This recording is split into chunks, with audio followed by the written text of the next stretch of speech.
Landing legs with fins. Oh, hey, so I'm trying to get a launch company of my own.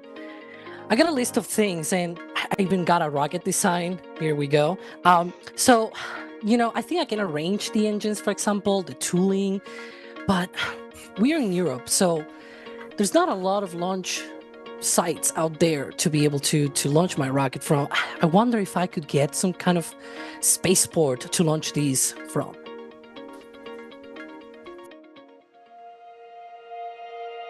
And here we go.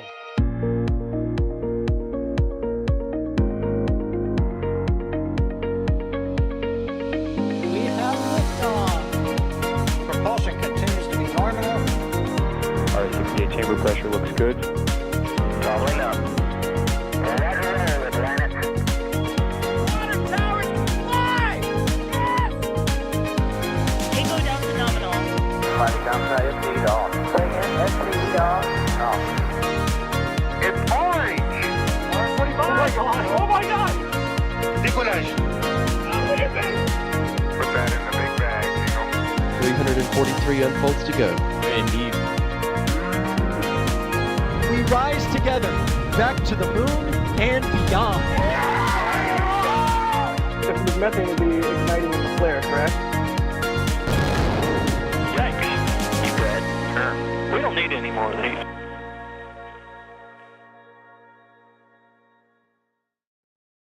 Hello, everyone, and welcome to NSF's Europe's Future in Space. Of course, I'm not making my own rocket. That was just a gimmick for the intro.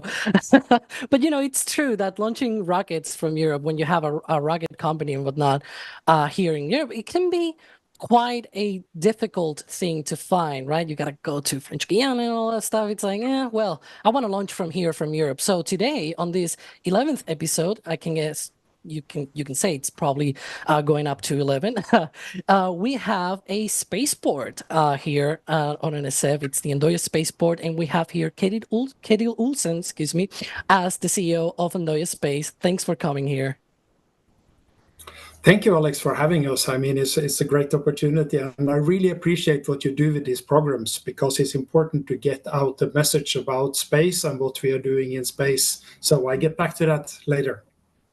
Yeah, indeed. It's very important to spread the word, if you will, right? And being able to get this to many other people. Of course, this is a very special Europe's Future in Space, because we don't have only just one guest, we have two. We also have Troels Sandreid, President of Andøya Spaceport. Thanks for coming.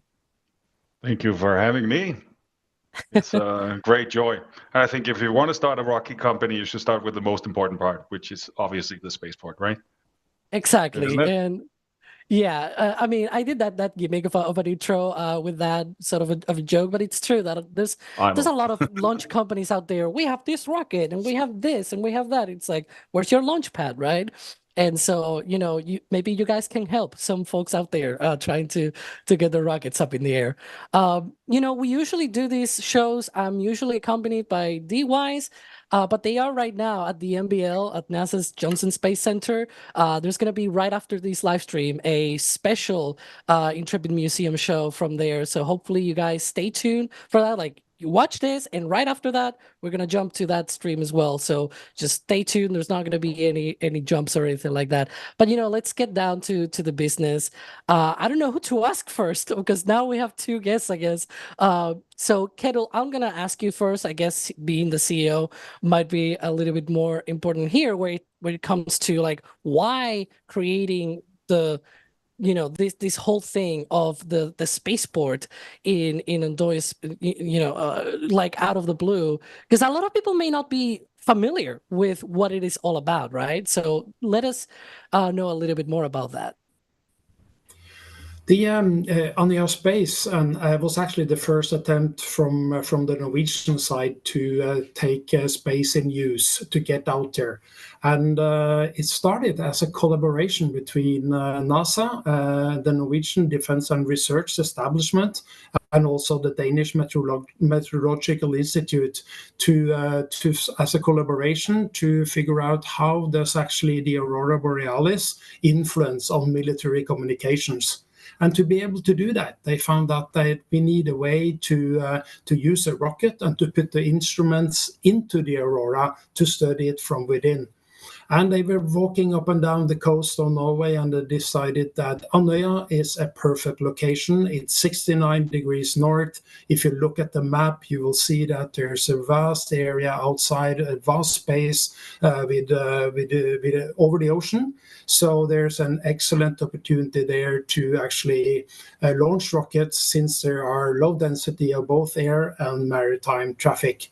There's also a road access to mainland Europe. I mean, the logistics at Andøya is actually excellent. So you can drive the way from Spain or from Portugal or whatever. You can drive to Andøya. We also have a large airfield, and we also have a seaport. So actually, this is probably one of the places in the world where you have a seaport, you have an airport, and now we also have a spaceport. So this is an excellent place to start. Yeah, I completely forgot. I said that thing about DWISE, by the way. We're still going to take questions from the chat. So if you have any questions, tag at NASASpaceflight in chat. We'll grab them in our panel. There's also the option now to also tag at NSF. And it's going to be very important because I have my own questions that I already have for Andøya, right? But there might be some that I have not thought about. So if you have any questions, please put them in chat. I'm going to be the one using now the panel instead of D. But yeah, and so I want to clear up one thing, because we talked about Andøya Space, and then there's the Andøya Spaceport. You are the CEO of Andøya Space, and Troels is the President of Andøya Spaceport. Can you, maybe Troels, can you explain a bit of the difference in those two for the people that might be watching right now? Sure. Well, Ketil is my boss, so that's pretty easy.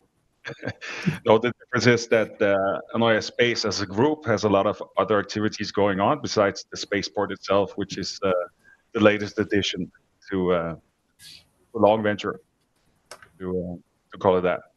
So that's the difference. So I'm the daily manager and the president of the spaceport itself, but it's a daughter company in the group, which is Ketil's CEO position, right? Mm-hmm. And it being such a really northern launch site, like we literally, like our title on the stream is the most northern spaceport, because it's true, it's the most northern anywhere in the world. And so it's like, what sort of orbits would a rocket go to from there? Because it doesn't seem like it will go to an orbit to an equatorial one, right? Like what's the kind of ranges that you can do from there? Well, if you look at a map, it's well positioned of physical location. Besides the points that Ketil made, it's well positioned for polar and sun-synchronous orbits. And because of the low airspace density and whatnot, it gives direct access also to these orbits without doing any detours, and that means it's fuel efficient. Yeah, it's really way up north. That we can see a view from Google Maps of where it is, just so people can know sort of where it is in Norway. Alex, could I just jump in and maybe Sure. try to explain a little more about, because the Andøya Space Group, the Andøya Space, the mother company, was actually established, as I said, back in 1962. Actually, the 18th of August was the first launch about the scientific rocket that we talked about. So, which means we have been in practice for more than 63 years on Monday, actually. And the heritage here is about sounding rockets, so facilitate for having scientific rockets going up in the atmosphere to measure the atmosphere. And if you see on my right-hand side, maybe left on yours, there are two streams going up, and those are the lidars that we use to measure. This is going constantly measuring the atmosphere and what's in there. And then we amplify that with launching rockets, where we also put the instruments into the Aurora Borealis. And the Aurora, actually, there's there's sort of a magnetic field around the world, and actually that comes down in a cusp, which is right over Andøya. And that's why this is a very important place to do this, because this is where you see the exchange of plasma coming from the sun that actually enters into the ionosphere. So it's part of a technical deal, but that's really the background. And we have launched more than 1,200 rockets since 1962. Wow. So we know a little about doing that. But the biggest rockets that we have launched so far on the scientific side was about 7 tons. What Troels now is going to do is to launch rockets that's up to 100 tons. So you see, we build on a heritage that's been there for a long time, good background on doing this. We live in a very stable area of the world, but now we're taking a next jump and going up in the air. And besides all that, we also have a daughter company that's doing missile testing, which is called Andøya Space Defense, which is a test range for missiles, for the Norwegian military forces, for NATO forces to come and test their equipment. And finally, which is also similar to something that you do, Alex, is we have Andøya Space Education, where we actually do encourage people or children from kindergarten and up to students at PhD level to come to the island and to see what we do and to collaborate with us and to get more knowledge about space. So that's a quite important part of what we do. Yeah. I mean, I sort of made that question because I knew that the connection was originally with the suborbital stuff. As you mentioned, it's close to the poles, right? So it's close to the magnetic fields and everything. And I've seen many times NASA posting, oh, we just launched a sounding rocket from Andøya and things like that. Like every time that I've heard prior to Isar and all that, which we'll go into detail later, prior to that, I had just heard about this place as this sounding rocket launch site, right? Whereas, as you mentioned, now it's evolving into a much larger scope, I guess, right? That is launching into orbit. And of course, that was sort of my thought that, okay, now you're launching into orbit, you can reach some of these polar orbits, but that was not the original purpose of the spaceport, right? That was the purpose of research and as you mentioned, all of the things related to the magnetic fields and the auroras and everything. Of course, some other projects as well with NATO and whatnot. But that's I think so some of the things that a lot of people missed, perhaps, like it was in the news very recently with Isar and whatnot. But it's a very important research place, I think, and it's super cool, and no pun intended. It is super cool. Well, speaking of super cool, I guess I'm gonna address the big question, because I'm about to see probably a bunch of questions here in the chat talking about the weather. It's a very cold place. How you guys handle, as in the spaceport side, of course, not the launch provider side, how do you guys handle the weather side? Like, is there any sort of closure just because, oh, it's too snowy, it's too windy, or something like that? Is there any restrictions with the weather? Well, there's some restrictions when it comes to wind, obviously, but the spaceport is built while being pretty aware of our location, and it's designed to be robust, to say it out. But the weather can be rough up here. But if you compare this to, let's say, Alaska, which is at the same latitude, the weather is a lot milder than you might think. So people actually live here, just to say it frankly. It's a windy and rough place, but it's designed to withstand it. So it's milder than you might think up here. Well, the reason for that is actually that we are so lucky to have the current, the Gulf current passing by here, which means that the average temperature in at Andøya in February is about +2 degrees, and in July it's a +12. So you see, it actually doesn't fluctuate too much, but it can be quite pleasant. But we have wind. We have sometimes a lot of wind, and we have rain and all that stuff that comes with it. But it's about finding a spot in between there to make sure that there is enough room for a safe launch, whether it's for sounding rockets or if it's for the satellite launch. And I may be reminded, I don't know if you misunderstood me or if I put it wrong, but when we said the launch, the total launch from when we're going to do a satellite launch is about 100 tons, but that's the total rocket. The payload is about 1.5 kilograms. Sorry, 1,500 kilograms, just to make sure that is correct. Yeah, the rocket itself, 100 tons. It's essentially small to medium light kind of vehicle, right? It's not a huge rocket. You were not talking about 100 tons of payload, of course. You were talking about the rocket itself. And one of the things as well that is usually the thing that is talked about the most when it comes to weather is it turns out the places that actually launch the most, like I see Florida, for example, they always have some kind of hurricane, they have afternoon showers, they have horrible weather sometimes in the summer, pretty much 75% of the day, right? Like, and yet people still launch from there, right?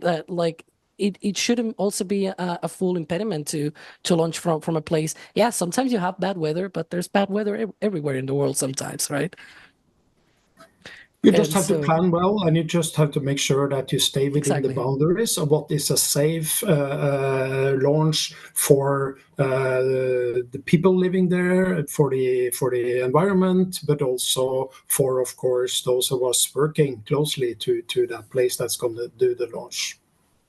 And when you guys have a company or an organization that wants to launch something either from as small as a sounding rocket to something that is a 100-ton rocket, right? What sort of commodities they might expect there? Because is it too hard to get things like, I don't know, liquid methane, for example? I want this exotic propellant or something like that. Is that something that you guys provide, or is something that they have to sort of get from somebody else? Maybe Troels. Yeah, sure.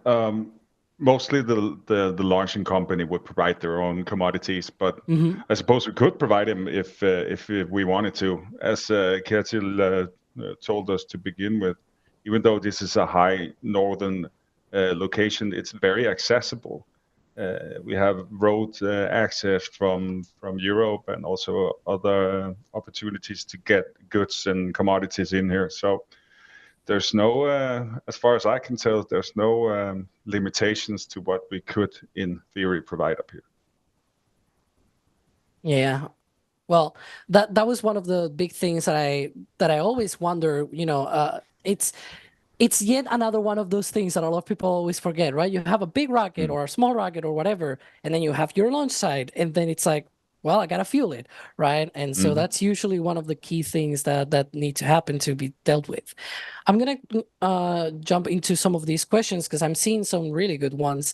And this one is from Keith, and it's literally about the weather again. But I think, just like I mentioned, for example, that Florida has some really nasty months of the year where the weather is not really great. Is there something like that? Like, generally, yes, you can handle the weather, but which are the best months? Which are the good? Let's put the bright side, I guess. Which are the good ones?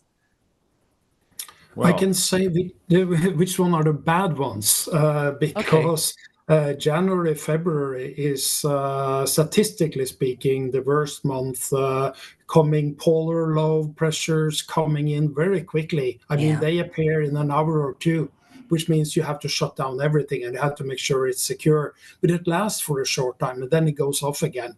So January, February are difficult months, but you could also experience storm or gale coming in November, December as well. So the closer you are to the summertime, I think that would be very small weather influencing or very little weather influencing the launch. But Troels made some statistics about this when we were planning the spaceport, so maybe he can elaborate a little on that. Well, to be honest, I don't have the statistics right with me but coming from northern Norway myself, I would say that it's pretty true that February and January are most likely the worst months when it comes to storms. But the good thing is that when you have harsh weather up here, it's usually followed right by a very calm period. So if you plan good and you kind of just write it off, you can launch from a very clear, calm sky when it comes to the winter season also. So I think in essence, if you want to talk about weather limitations, it's a matter of planning, really. I think it's more coming into that we have the best of both worlds here. We have a very high latitude, and it's very accessible as well, right? So if you want to shoot at this latitude somewhere else in the world, you wouldn't have the same access to all, well, as you mentioned, commodities and road access, and there's an actual village here. People live here. It's a populated area, so with all the perks that comes with that. And sort of riding along those lines of people being there and things like that, Jackie M asks, what is the visitor / tourist infrastructure? They are planning apparently to visiting Finland, so I'm guessing it's sort of door to door there next door. So is there any sort of infrastructure to be able to visit the place? Yes, we have about 180 hotel rooms available, so that could be something that they could actually get into. There is Airbnb available. You could, if you bring your own mobile home, you can stay at one of the campsites. And of course you will find some restaurants. The municipality itself is about 4,500 inhabitants, so you'll find the required infrastructure to be able to come as a tourist. We would love to have you, to be honest, and also if you come, maybe you can watch a rocket launch, which would of course be a great thing to do when you're up here. You can also do whale watching, because we have a whale guarantee. If you go out there, you will guarantee to find the whales, because they're just about 35 kilometers off coast, so it's easy to get there. So there's certain things that you can also do in addition to watching a launch from Andøya. And it's also probably the best location to watch the Northern Lights in Norway, I would say. Hence the intro Ketil gave about the history of the location. Yeah, I see. We also showed a few pictures here as well from our cinematographer DYs. There we go. That's so cool. But that's some of the things as well that like I was thinking precisely about the suborbital launches, right? Of those,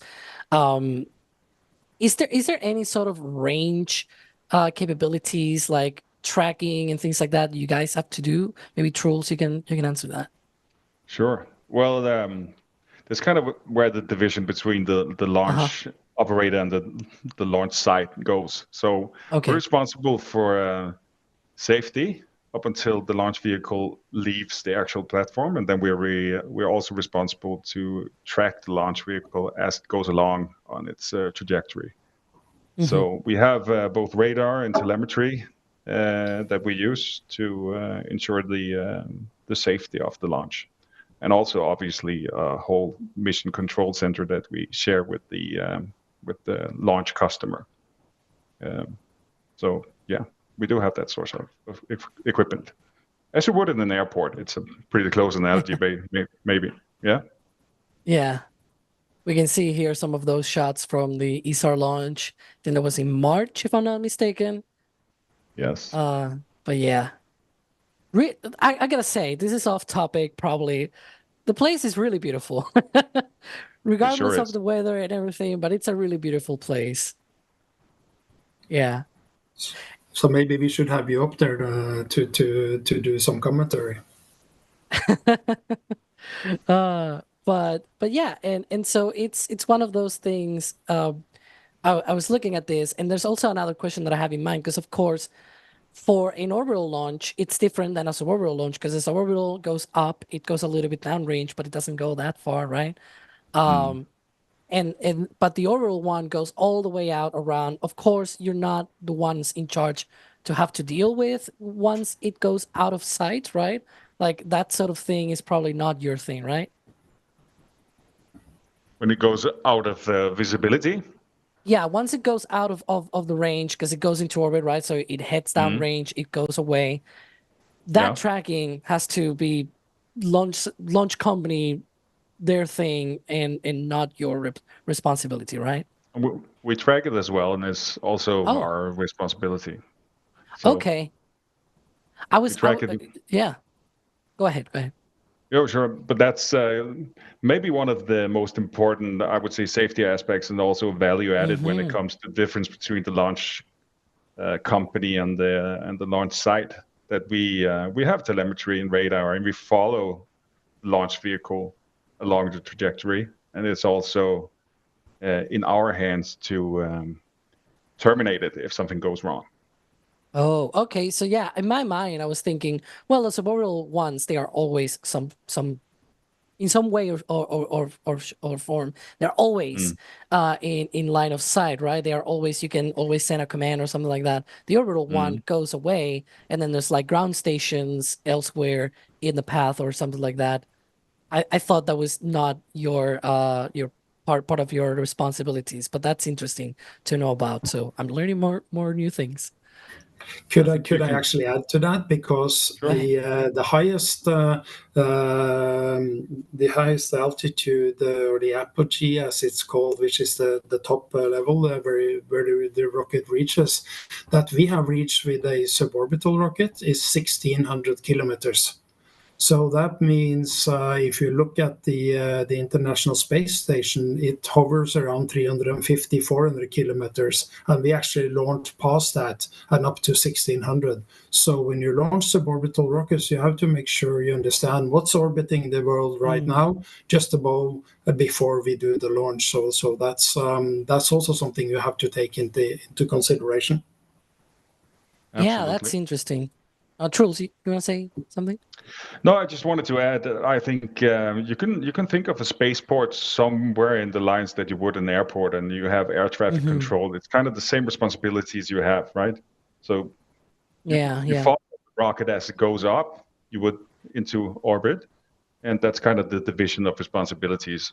As you know, an air traffic controller would also call something off if it goes wrong. It's the same. The difference is just you can't land the vehicle again. So you have to figure out where it would land if you decide to terminate it. There's a lot of calculations. I'll give you a fun fact, Alex. Troels' former job was actually running an airport. So now he's running a spaceport. Quite cool. That explains the analogy. No, but I get it. I always thought that, sure, it's like an airport, but of course the airplanes, they are not orbital and suborbital. Like, I thought that because it was an orbital one, you guys sort of, okay, it's off-site, our job is done. I guess, preconceptions are really not great.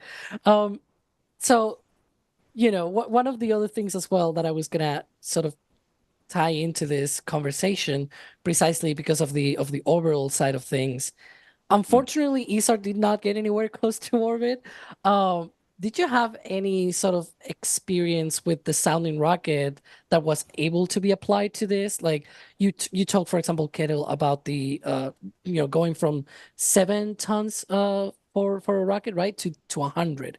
What sort of things do you have to do to be able to allow that transition? And if that experience also helps with that? Yeah, I can start, and then actually Troels can explain what comes on top of that. But generally, you would, of course, need a launch site. So you need a place to stay, and you need to build a launch pad from where you can launch. And there has to be certain standards related to that. Then, of course, you need the technical equipment to follow, like Troels talked about, telemetry and radar. And then you also, on top of that, you need a license. You need to understand who you're going to talk to, communicate with.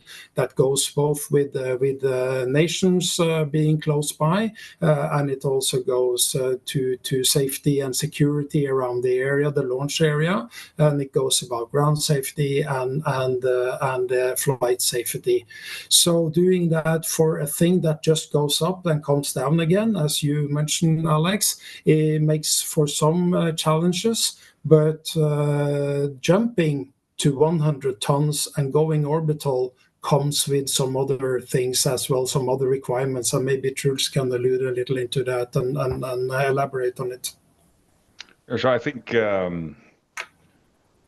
there's a lot of similarities between, sounding rockets and shooting an object up into to space and doing an actual orbital mission. So range safety being one of them. There's a lot of technical similarities, but we did use the competency from the staff that we already have here, that's been here doing this for a long time. Apparently 63 years. I should get to remember that too. But so the similarities were absolutely used to get this to happen. Also, when it came to the design of the actual platform itself and the location and the infrastructure around it. So I think I wasn't a part of the company when it happened in March in 26, but I've learned the history behind it, and it's absolutely something that we can build off having the experience we had within the group. Yeah. And so for the Isar launch, I guess the responsibilities were very similar to the ones of a sounding rocket then, when you say that, that transition, it's more on the ground infrastructure, right? One of the things that I'm really curious about, so when, like, imagine I have a rocket, just like the gimmick that I did at the intro, right? And I want to put it out there for a flight termination system, for example, doesn't need to have any sort of particular requirement. We did not ask Isar about their flight termination system or anything like that, but that was something that a lot of people were asking, like, oh, it's wobbling and everything, and now it falls down and nothing is being done, like there's no big explosion. A lot of people were asking about that. Are you guys putting requirements like that, for example, when you get a company and you're like, oh, well, you need to have a flight termination system this way, or is there no requirement, for example, for something like that? Oh, that's absolutely a requirement. So without going into details, yeah, of course, that's maybe the most important part, I would say, that the spaceport has when it comes to safety. And if you want to delve into the first launch we had, isolating the part of the value chain that Andøya Spaceport has as a responsibility, we got a full proof of concept. We launched the vehicle, it left the platform, and we also got to test both the crew and the launch termination system and the software that's behind it as well. So from our end, this was a full success. And I would say also Isar would describe it as that.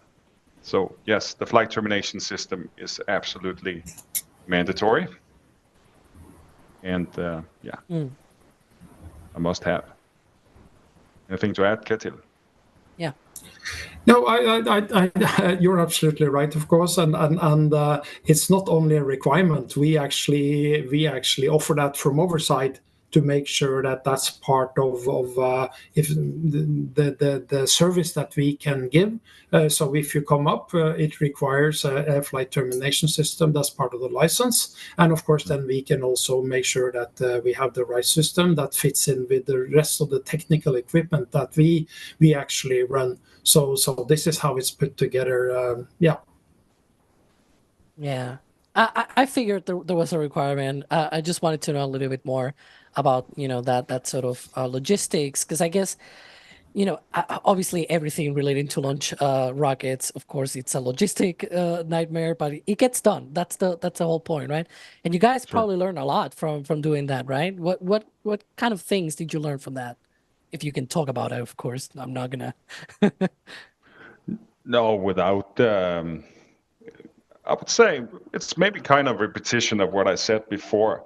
I can go into that because I'm somewhat new in the company as well. But I obviously, having a full launch, having a fully trained crew, doing this for the first time, also working together with a commercial customer who's always doing this, also doing this for the first time, has a massive experience for everyone.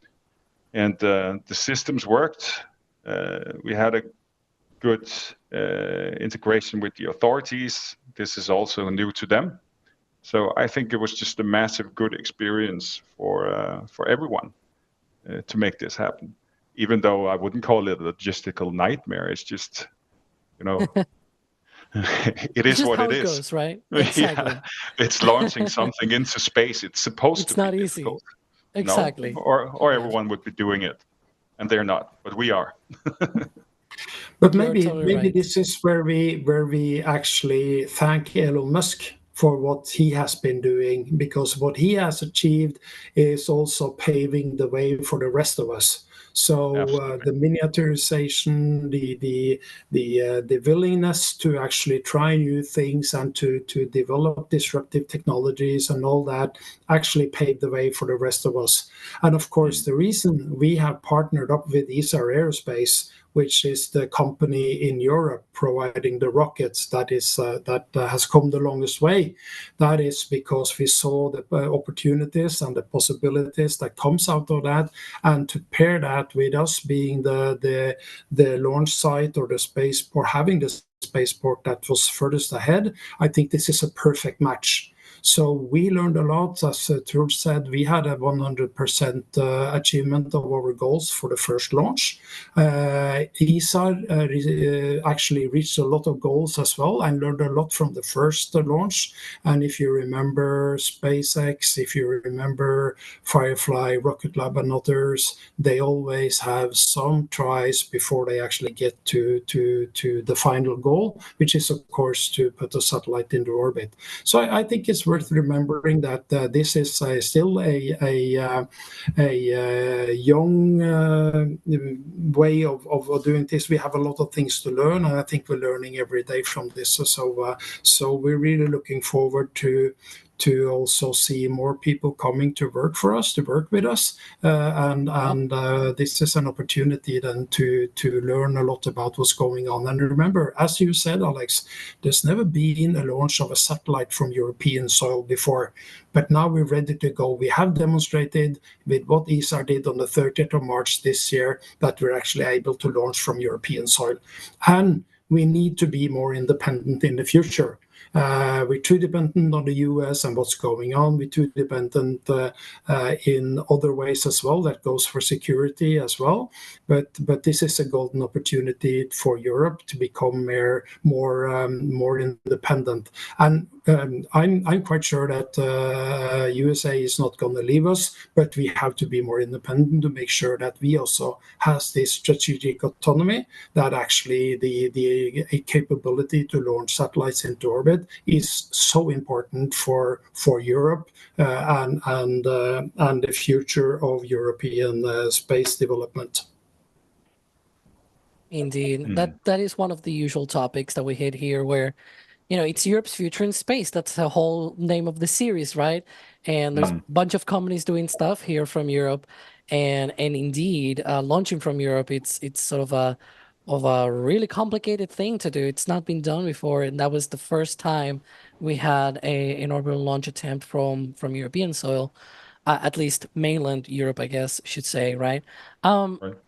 So that is one of the other things as well that I'm wondering about. Like, there's probably some kind of licensing process and regulatory stuff. I'm guessing that was also some kind of nightmare as well, right? What was that process? Like, I don't even know. Where do you have to go? Like, you have a launch company that comes to your spaceport, and now you have to grant approvals. How does that work? Want me to answer, or Yeah, Ketil? go ahead. I can go again with my aviation background. It's in Norway, at least, the space authorities are the same authority as the Civil Aviation Authority. So it's kind of also playing off the aviation DNA. And I would say this is just a sister industry within aerospace.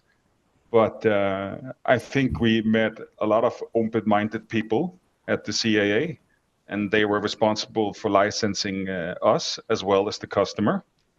And it's a lot of hard work to license something that hasn't been done before. So I think they came towards it with a flexible attitude, and they have a big stake in the success, and also making sure that this was done safely. So, yeah. And as Troels is saying, it took a long time and hard work to obtain the license. We got it. We got the launch site operator license back in August 2024, and thereby we became one of the first licensed spaceports in Europe. The dialogue with Norwegian authorities was very constructive and transparent, and actually led to also important improvements in our process. So working together to better understand what is necessary. You know what they say, US just go on and do things, but we in Europe, we regulate. So I think we're pretty comfortable with that, because the new space law that's now ready in Norway, and you saw also what's coming on in Europe, is actually, I think, going to be a step in the right direction. It's also to do this, we really want to do it, but we also want to do it in a safe way. We like to adhere to that. That's part of our DNA, the safety, and that is something we're going to build on for the future as well. Yeah, that's usually another topic as well that we usually get. It's like, yeah, the US is like they're the doers, and we're just doing regulations here in Europe, and it's like, but we're still trying to do our things, right? Do you find it more difficult? Like, do you think if Andøya somehow you will be able to put it in the US, it will be a whole lot easier to do this kind of stuff?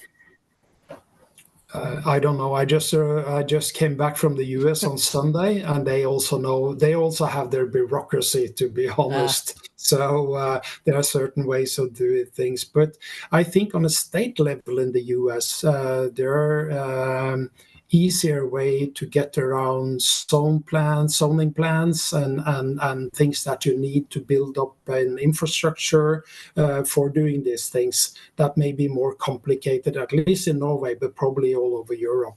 And of course, if you can find areas like we have at Andøya, we're very, very pleased with that. Of course, that it's a low density area, both air and maritime wise, which makes it easier actually to get up and launch something, because you can have it have a more safe environment there. So I think that's an important part of it.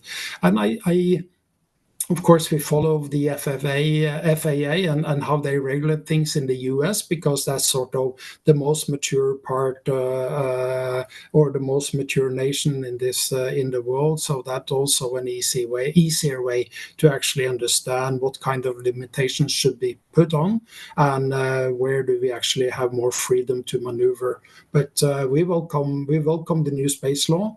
You know, the Norwegian space law was actually until now. It was from 1969, and it was about 3 lines, and it just said that if you want to launch something into space, you have to ask the authorities. Now there's going to be more regulations, but I think with the problems that we see with space debris and now probably more than 11,000 satellites going around up there orbiting, I think we need some regulations as well, and we need to better understand how we're going to take care of that environment in the future. There's a responsibility in that respect as well. Yeah. Yes. Troels, you want to? No, I just want to add that the Norwegian space law is one thing, but comparing to the US, we're also waiting eagerly on the EU Space Act, which is going to standardize a lot more and put the regulatory framework into a more level playing field, which I think is a competitive advantage also for us up here, since we were first out. So we also have a good opportunity to kind of showcase what we're able to do, right? So the regulatory framework stays somewhat flexible at the same time. And I don't know, because we also had, obviously, I guess, the rival spaceport, if you will, in Europe. We had SAXport as well earlier in the year. And for example, they also mentioned things like, local support for the licensing, but also the funding and things like that. Do you get that kind of help, I guess, to be able to proceed with all of these activities and things like that? Do you see that support? I think we have a lot of spirit of support, yes, from the authorities. I would say, yeah. Ketil, you can maybe elaborate a little bit more on that. Yeah, part of the financing of the spaceport, when we asked for that, we got parts of it coming. It's about 35 million euros that was actually put into the spaceport. But of course, the final bill is going to be about far above 100. So there's other things that we have to do on the side to finance it. But there was an interest from our owner, because we're stately owned. We're owned 90% by the Ministry of Trade here in Norway, and 10% by Kongsberg Defence and Aerospace. So altogether, the owners went in with some money, and of course the rest we have to do ourselves. But it's from the authority side, it's about return on investment. So they expect their money to come back in the long run. But we all know that you need some time to build the business and to make it profitable and to adhere to a business case in this. So that's. We have got a lot of support also locally, because this is influencing locally and regionally as well, both the people living here and, of course, other business areas like the fisheries, which is, of course, both dependent on using the water space and also the airspace for flight operations. So we need that to work in close cooperation and collaboration with the local authorities, but also the community itself. Mm-hmm. Yeah. I want to go back to some of the questions from the chat, because, of course, it's been a while since we checked in, and I have already seen a few questions. I have a few ones already prepared. We have one from Gabriel GG asking about how many pads could potentially be built at Andøya for orbital launches in this case. So, not just the suborbital ones, but also the orbital ones. How much space do you have there, I guess? Well, we have already planned to go up to between 3 and 4 pads, depending on the customers. But that's the potential we have now from where we stand now. So, but I suppose in the long run, it's also depending on the market and authorities and whatnot. But per today, we expect to go up to 3 or 4 pads. Nice. And there's something also about the launch site itself from Sino Arden saying, do the mountains also work as a shield, so to speak, so that people can get a little bit closer when a launch is happening? Is that something? No, not really. So we draw a circle on a map, and you have to stay outside that circle. It doesn't matter if you're on the mountain or not. But I guess it does a lot of good things, at least when it comes to noise abatement, the mountains. Yeah, that's true. Rockets can be quite noisy, even the smaller ones. And then there's another one from RM, precisely talking about, it's right by the sea. Why is the launch pad at sea level? And I'm guessing I'm going to tie this in with the fact that what's the geography out there? Is it very mountain? 'Cause I see a mountain there, but what's the sort of geography out there? Well, it's a mix between mountains and flat terrain, but we launch over sea. That's why it's located close to the sea. Makes sense. Yep, that is the biggest thing.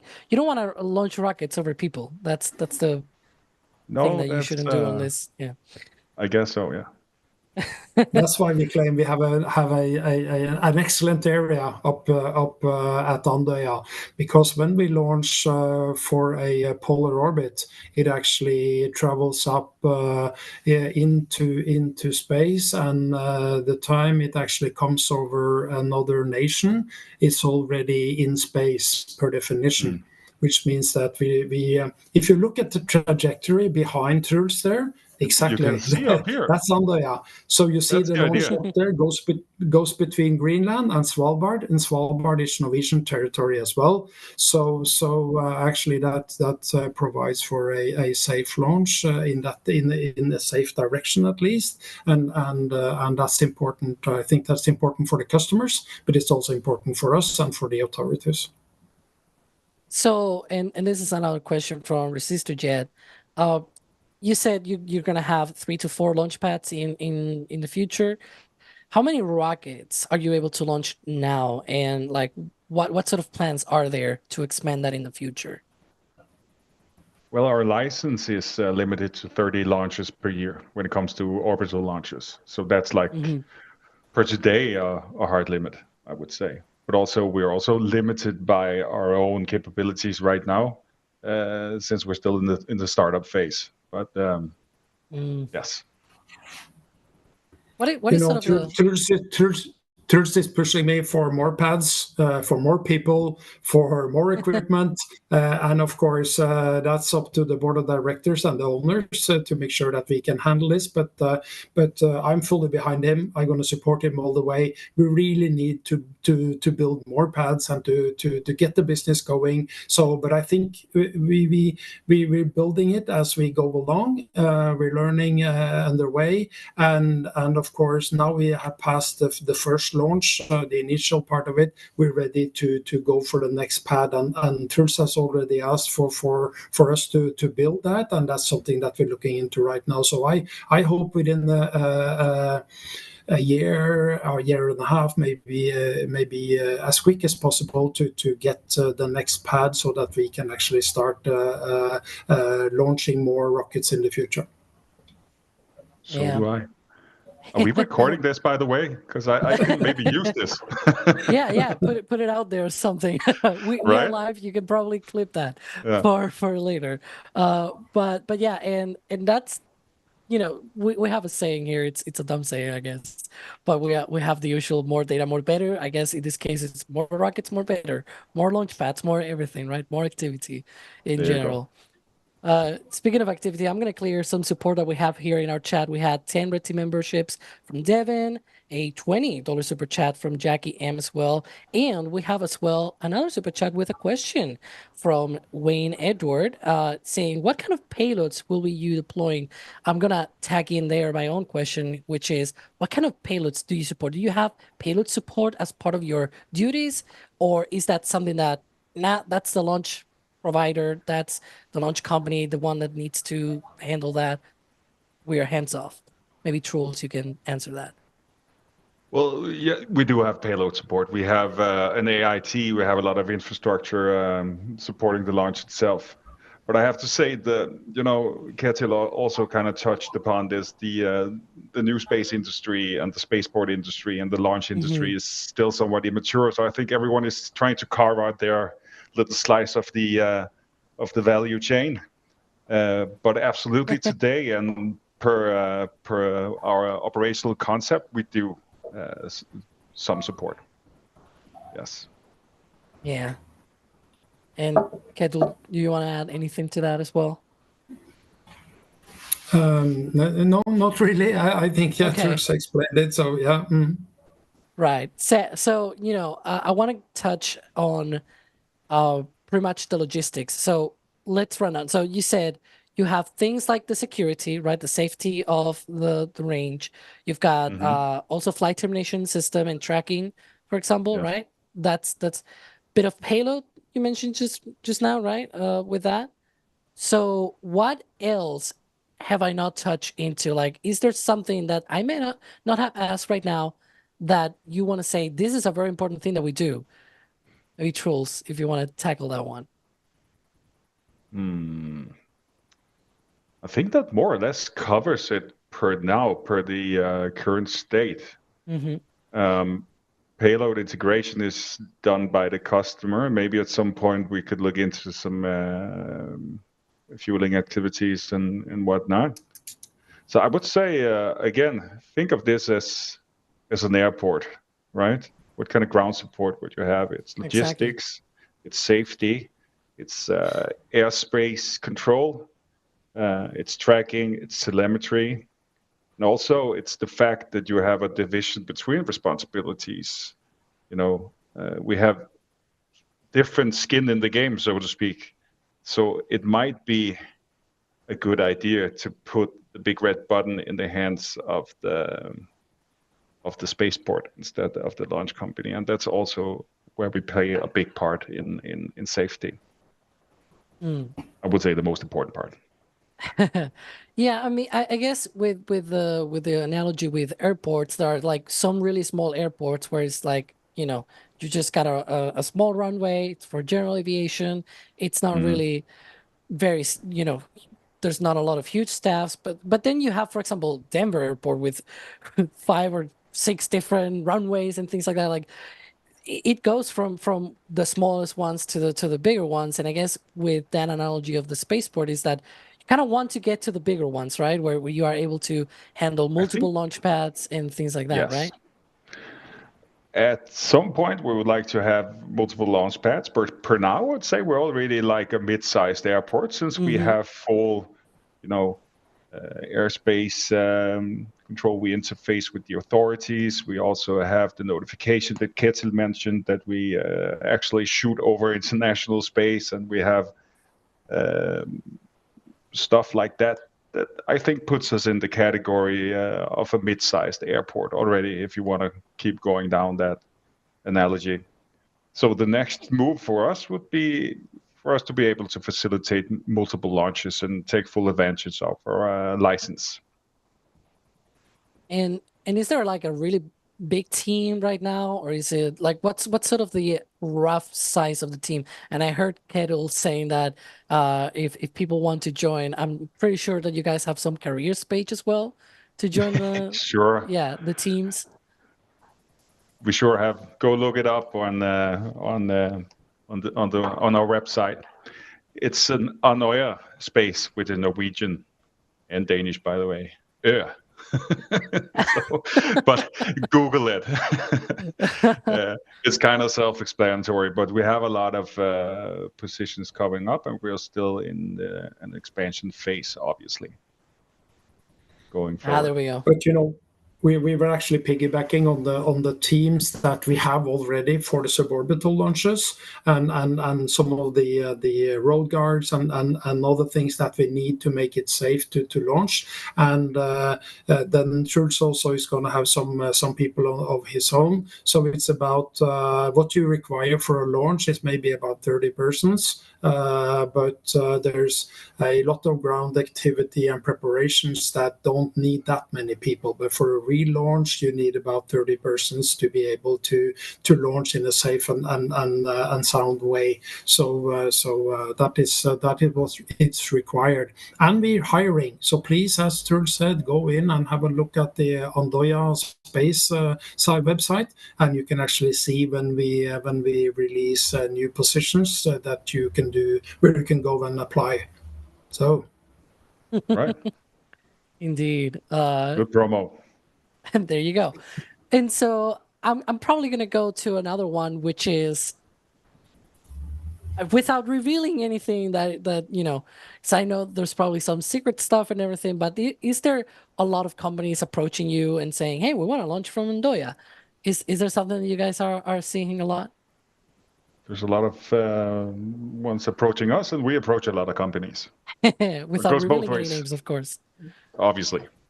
Yeah. That is, I guess, one thing there.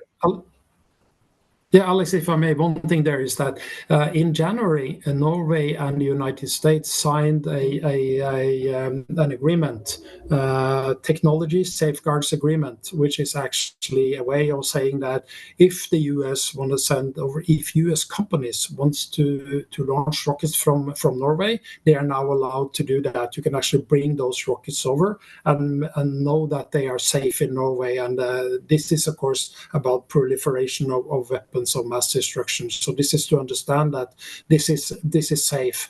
And what we do then is that opens up a whole market also in the US for US launchers to come to Norway and launch from Andøya. And that's of course an ongoing dialogue, as Troels said. So this is something that you may see something about in the future, maybe even in the near future. That's a great cliffhanger. Ooh. Right. On that same page, because we talked about the launches, but what about landing at Andøya? Is that something that could be possible in the future as well?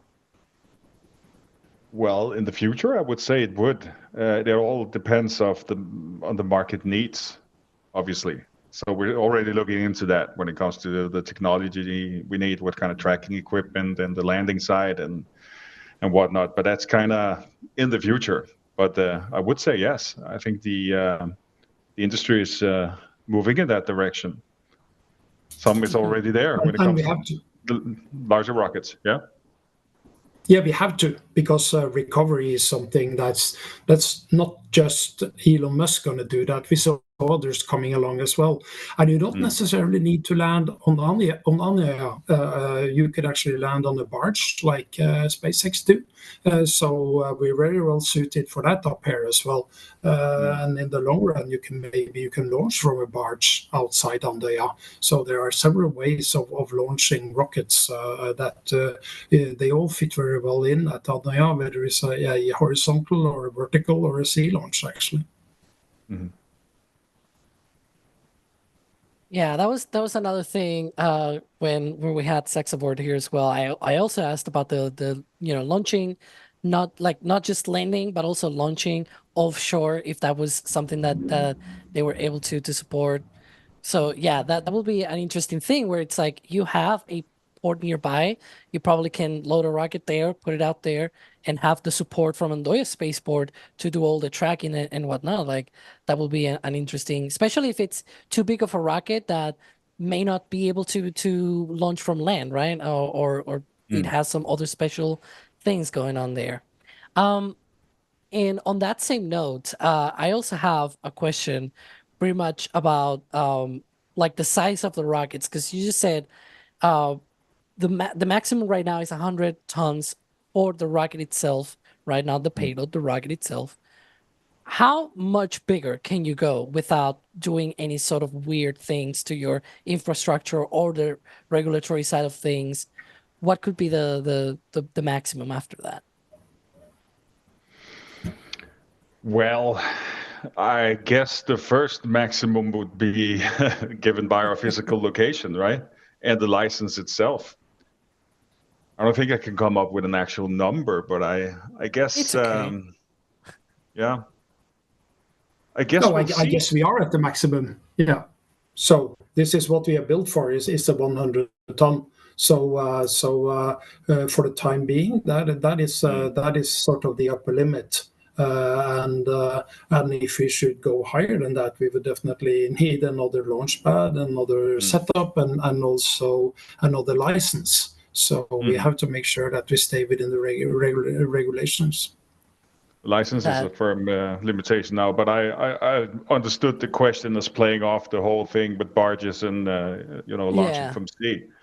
And in that event in the future, I think we would be able to facilitate something that's bigger than 100 tons, but that would be a different operational concept basically, which also needs a new license. So yeah, because following along with my whole gimmick of I have a rocket and everything. What if I have something like Starship, right? It's a huge rocket, 5,000 tons, obviously well above the limit, right? So that will be quite funny. I mean, imagine, for example, a point-to-point sort of thing. SpaceX has talked about that in the past, where it's like, oh, we're launching from New York and we're gonna land in Shanghai or something like that.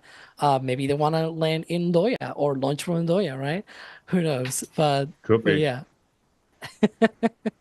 No, I think we should think big. I think you're right. That is something we have to look into. So with all the experience we got now and the understanding of both the market and the regulations, I think that we should think big.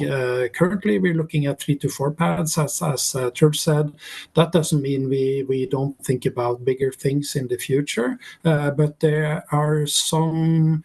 That's some way down the road. I think we need to build now on the new business area that we have started and get that up and running, and at the same time being able to have visionary thoughts for the future. So yeah, why not take off from New York and land at Andøya? That's a great way of maybe have a vision for the future. Absolutely. The sky is no longer the limit, or maybe that's too cheesy, right? But you get it. It's cheesy, but it really, I mean, Yeah. it's a sentiment that I always have as well. There you go. You know, as long as it's possible, even if it's like 10, 20 years down the line, should be one of the goals, of course. But thanks for being here on our show on NSF Live. You know, it's always amazing having all of these companies, but it's very rare to have a spaceport company here at NSF. So thanks for coming here, Ketil and Troels. It's been amazing. Thanks for having us. Thank you for having us. We really appreciate that. Thank you for the work you do by spreading the news and what's going on in space. Thank you. Thank you for being here. Of course, thanks to our members, which also make this show possible, and other shows that might be coming up soon. There you can see some of our launch directors and flight engineers. Right after this stream, you're going to be dropped into the neutral buoyancy lab. Hopefully not literally, because then that will disrupt many operations, I guess. But we have Das and Alicia out there, and D-Wise as well. Many of our team are out there to support a Intrepid Museum show here at NSF. So, you know, go watch that one. And here I'm going to close it off, and I'll see you all in the next one. And here we go.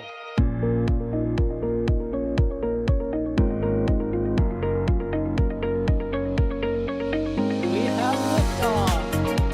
Propulsion continues to be normal. RCPA chamber pressure looks good. Doubling up. Roger, planet. Water towers, fly! Yes! Tango down to nominal. Flight downside speed off. Bring in SPD off. It's orange! 145! Oh my god! Oh my god! Decollage! What is it? Put that in the big bag, 343 unfolds to go. Indeed. We rise together back to the moon and beyond. The methane will be igniting in the flare, correct? Yikes.